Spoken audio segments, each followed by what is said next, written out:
কাজই হচ্ছে অভিযোগ করা। তারা মাঠে নেই, তারা ময়দানে নেই, তারা ঘরে বসে অভিযোগ করছে।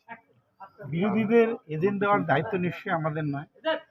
তারা তাদের এজেন্ট দিক, প্রশাসন আছে, প্রশাসনকে বলে তাদের এজেন্ট তারা দিক।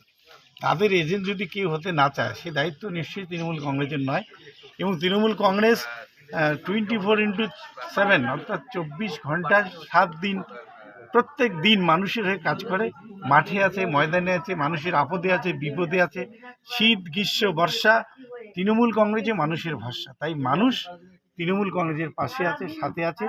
এবং আজকের এই ভোট শান্তিপূর্ণভাবে জনগণ ভোটটা আজকে প্রয়োগ করবে তাদের গণতান্ত্রিক অধিকার। এবং 23 তারিখ যখন রেজাল্ট বেরোবে তখন দেখতে পাবে বিরোধীরা তাদের বাক্সে টোটাল ভোট ফাঁকা। বিরোধীরা বিশেষ করে প্রার্থীর অভিযোগ যে গতকাল রাত থেকে বিভিন্ন জায়গায় সন্ত্রাস হচ্ছে, বাইক বাহিনী